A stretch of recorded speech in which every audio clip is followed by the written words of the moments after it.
What's good, y'all? Welcome to my review for this week's episode of JoJo's Bizarre Adventures. Diamond is Unbreakable. This episode was fucking awesome, guys. I love this week's episode of JoJo. It was so good, so good, so good. Like, Koichi. My man, Koichi. I love him. And actually, guys, today, you guys know that actually tonight's the Oscars. I'm actually going to be watching, I'm recording this while it's on, because frankly, I also don't care about the Oscars this year. So far, Black Panther has gotten an award, which is good. Hopefully, it wins Best Picture, because if it does, I will forgive the Academy for screwing over Logan. But I personally would have picked Avengers over Black Panther myself, but fuck it. I'll take my wins when I can get them. I'm glad that superheroes are finally getting recognized in the Academy. I wish it was Logan, but whatever. Beggars can't be choosers. Anyway, enough jibber jabber. Let's get into this week's episode. So we start this episode off. Got Kira. He's still at the cafe. His hands on the ground. Like, there's nothing more than Yoshikage Kira hates more than standing out in a crowd or being the center of attention. What is happening to me? He's like, heart attack doesn't stop, so why is it like this? As he's slowly making his way over into this alleyway. Two little fucks. So he's like, oh hey man, how you doing over there? He's like, I'm just fine. Now please, fuck off. And so they rough him up a little bit. He falls to the ground, and because of the already immense weight that's on his left hand from heart attack being stared at concrete, when he falls, his hand hits it as if he fell from like a 10-story building, and it's like there's blood everywhere. These fuckers tie up his shoes together, like, oh wow, that's an amazing. Good luck untying that. And he's like, then they go for his what? He grabs out the money, and then boom! His fingers explode because he put a bomb on. He's like, that was the work of my stand, Deadly Queen, bomb type 1. And so they're like, oh, what the hell happened to me? And so he takes care. And so then we head over to our boy Koichi. He's still working. He's still right by heart attack. And we find out that actually Reverb Act 3 has a range of 5 meters. That's pretty sure because Reverb Act 2 was 200 meters. No, it was 500 meters. I don't know how much of this is in yards or feet. I have no idea how far this is, but that ain't really much of a range at all. That ain't much of a range. So but we find that Koichi if Koichi gets out of the range, the thing will explode upward, be so excited that it'll charge right towards him like an animal in heat. Or if they go closer, the force of gravity will increase exponentially, which will probably keep it down for much longer. And so Reverb at 3, so what would you do, Master Koichi? What is our next move? He's like, neither. Just keep him right there. And so then, slowly, Kira makes his way over there after we also see Josuke and Okuyasu sprinting over to the shoe store. Back to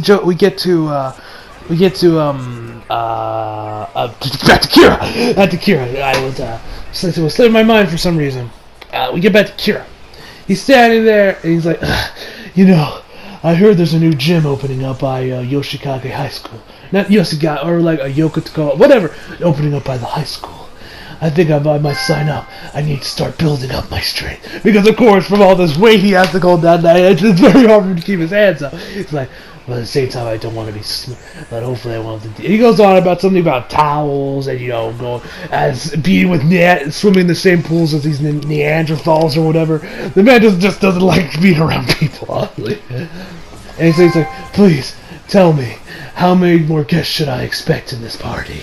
Koichi just kind of sits there while Kira makes his way, and then he's like, what? You're the killer! I bet you don't even remember them. Oh, Remy, of course, Shigechi, you don't remember, and then he's like, oh, well, whatever. Shows off Deadly Queen, and then And so, actually, Koichi goes straight for the mouth because he's like filled with rage after like he legit puts his arms in the same shape as Saiyans do when they're charging up their ki or going Super Saiyan. This is why I always say I love it when Koichi gets like the Saiyan hair. I love it when it like sticks up like that. So then Koichi goes Super Saiyan, and then has Reverb at 3, send over to Deadly Queen, hits him with Flare, but the Deadly Queen just blocks them all, and then punches him, and so sends them flying. They're out of the 5-meter range. And Heart Attack gets up and is moving towards Koichi as well as Kira. So they're both walking towards Kira, and Reaver puts up is getting ready for use three freeze. But he can only use it one turn. He can't use it on both. So Koichi has to choose between either Kira or the bomb. If he gets Kira, then the bomb is still going to move. But if he gets the bomb, Kira is still going to keep moving. And it's still going to keep moving and go for the final kill. But he eventually goes for the bomb, 3 freeze, but once he does, Kira just, or actually Deadly Queen, stomps on Reverb's neck, leaving him down. Then Koichi goes down with him. And he's like, my, what a day. I had to reverse a cafe, or compensate a cafe, had to run with some thugs. Truly I have been went through the ringer lately. Oh well. It does feel like I have the slight taste of defeat in my mouth. My.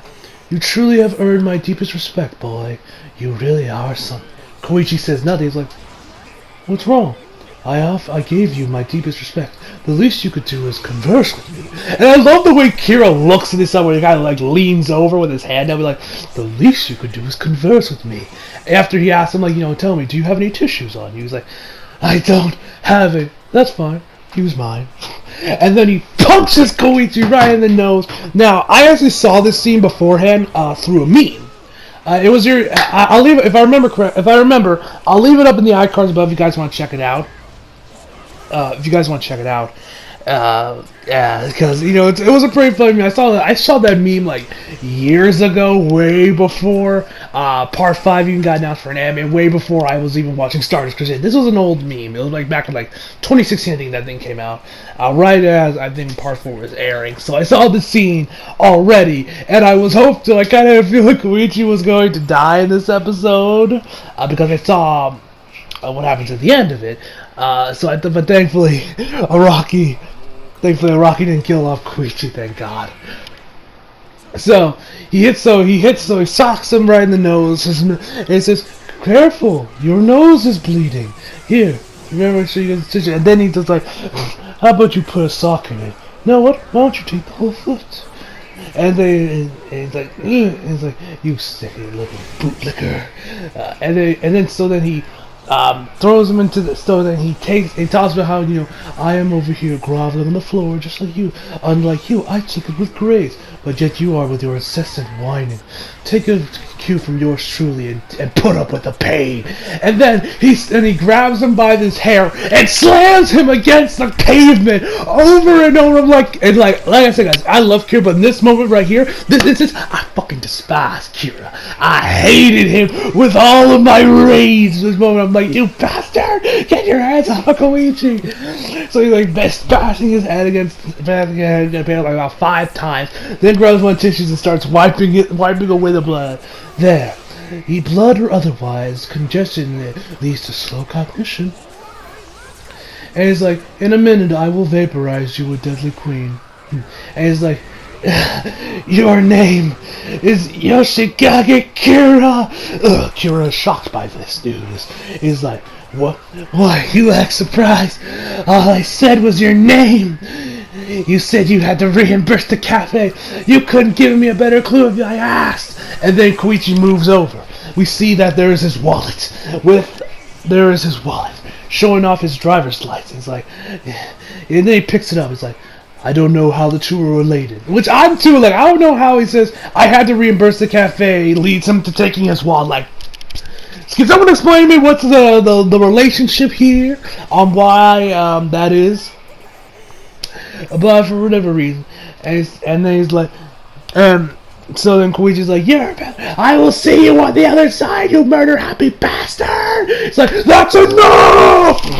And then Deadly Queen starts punching Koichi, and his fist goes right through Koichi. I was like, no! No! Damn you, Araki! Damn you! Damn you, Araki! Why would you kill my favorite character in part 4? Damn it! No! I was like, but at the same time, I had these lingering thoughts in my mind that maybe Koichi might still be alive. I mean, Araki has done fake outs in the past. And I could have sworn I saw him in part 5. I think like some screenshots and then at the Crunchyroll Anime Awards. I could have sworn I saw Koichi in there, so I was kind of like, maybe he's still alive and these aren't just flashbacks. I was like praying to God that Koichi was still alive. So then after that, Kira says, I thought killing him would get this irksome out of my system, but I'm still just as agitated, or something along the line. But then we notice that Koichi's sock is inside out. It's inside out, his shoes off. And I don't know how Koichi did this. I don't know if this was that he had this done beforehand. B, he just got lucky. Like, I don't know if he, like, while this fight was going on, he found some time to switch his sock inside out. B, he never even knows it just happened so casually.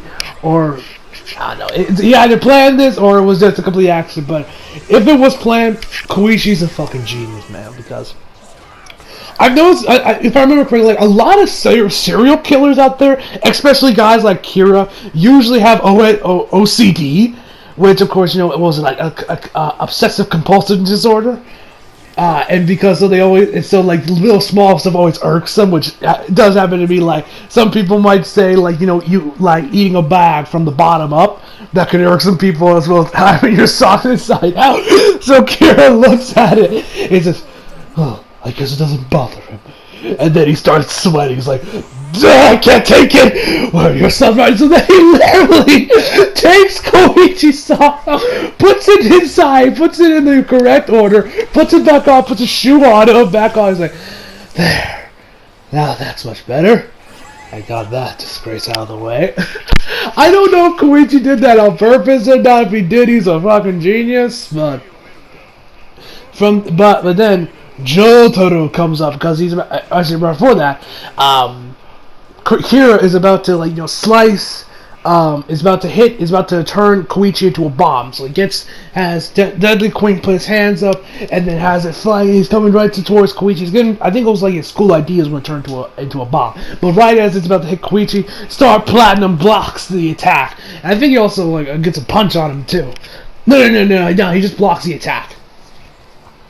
And so then we see Jotaro standing up. The dude is still bleeding profusely. Just like, he's like, well, that was surprising. That was surprisingly nimble.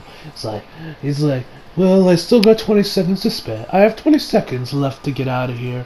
I do not want to do small ties. Like, take one last look at that watch, because I'm going to destroy it after that.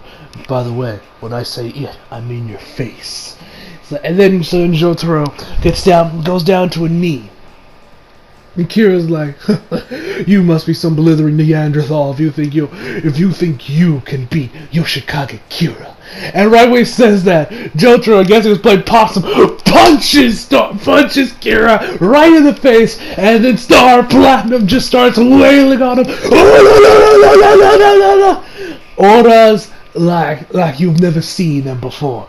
He was just laying the smacketh down on Kira, which I will say this.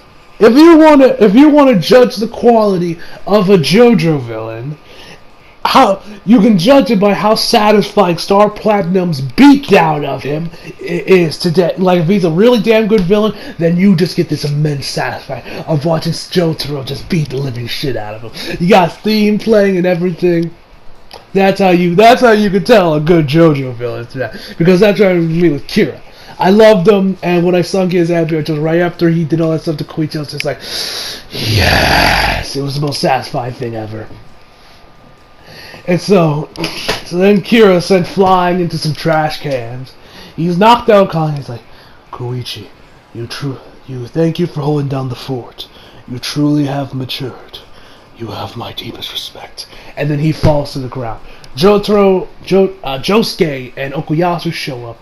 They immediately start working on Koichi and Jotaro. For some reason, Josuke works on Jotaro first before Koichi. I think he should have worked on Koichi first, not only because he's mine.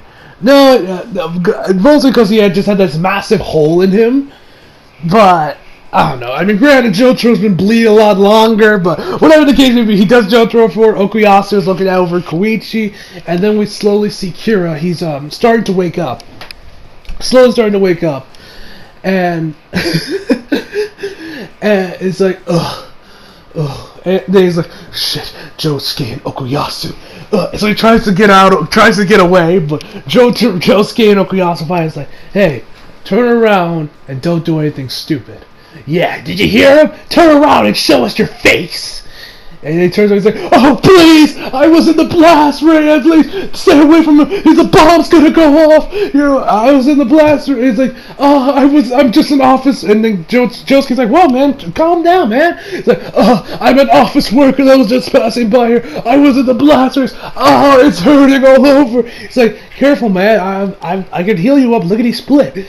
He's like, oh, thanks, I think, he tells him where it hurts, but he's like, my midsection, I think one of my ribs punctured one of my lungs. And then when Jotaro starts to get, he's like, please, help, please, save me now. It's like, last time, I love this scene, man. This episode is without, like, so far I would say this is my favorite Diamond is Unbreakable episode, without a doubt. I love this scene. And he's like, wait a second, last time I checked, I'm just a normal high school student. I can barely get into pachinko parlors. Yet I strike you as a med school graduate that can heal up your boo-boos. It's like, which means that you can see my stand, Shining Diamond. Which means that you are indeed a stand user. You fell for the bait. And Kira's like, shit. And then you realize, he's like, shit, he got caught. He got a little too excited. So he's about to go, and then Koichi and Josuke, Jotaro's like starts getting up, and so is Koichi. When this happens, actually, Kira gets up. Jeez, I'm getting my details a little mixed up. Kira gets up, and then he literally has Deadly Queen slice his left hand off, complete, just like, just has Deadly Queen just cut it off. Like, it's like, what are you doing? It's like, what does it look like? I just severed my right hand. The pain is so profuse, I'm surprised I'm still cut. And the man is crying like crazy from the pain, while his hand is bleeding profusely. So, he's like, and now, I free you, Heart Attack. Your final order is to protect me. And so Kira runs off while his hand is still bleeding and he's crying like crazy. And so Heart Attack comes charging towards Josuke. Jotaro tells him that's a bomb and that you get out of there. And so he hits it with, Josuke hits it with Shining Diamond. And he's like, what? Shining Diamond couldn't break it? He's like, break it? Why would I do that? I'm fixing it. And then Heart Attack goes back into Kira's hands. And then the hand goes off to show him off where Kira is. So they all chase him after him. Koichi tells him the details they learn about that his name is Yoshigage Kira. He's 33 years old. His address, everything he got from his driver's license. So then, they make their way, and then they find out where he is, which is at Cinderella. At Cinderella.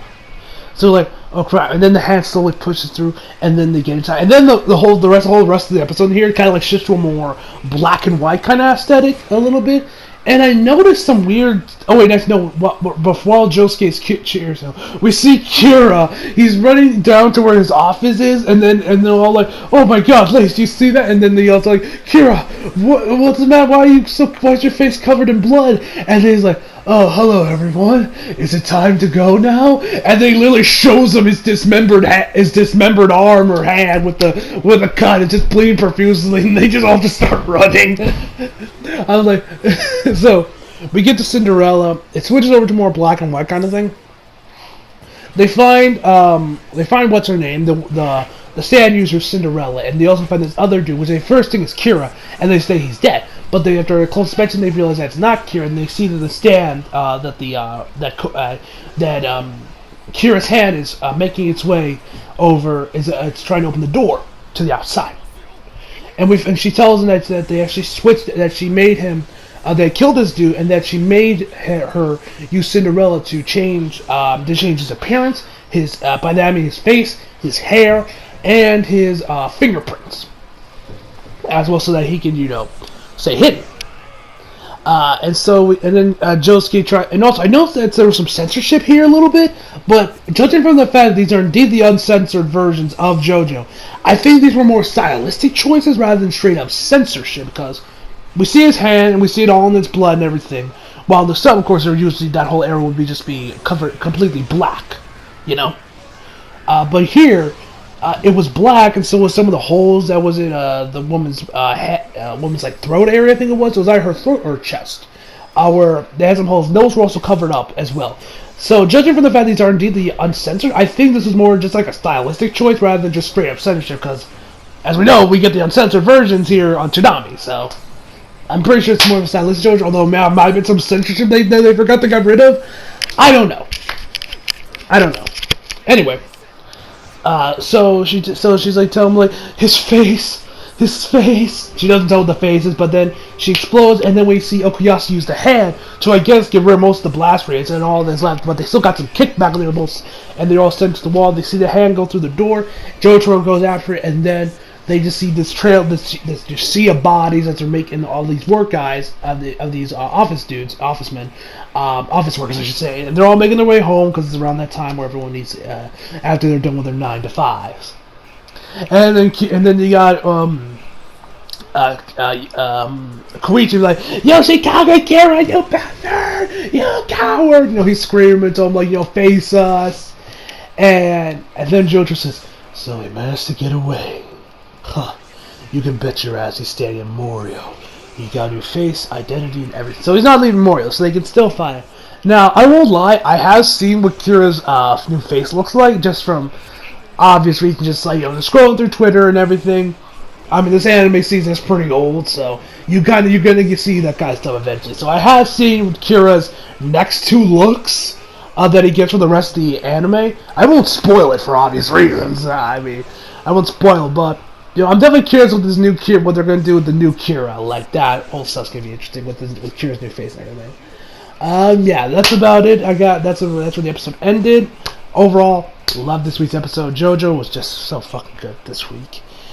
So overall, I'll give this episode a 10 out of 10, of course. But before I leave you guys, one thing I gotta talk about, the Oscars. Okay, you guys might remember I said that I was gonna do like a video on the Oscars, discussing it and my thoughts are. I'm not doing that.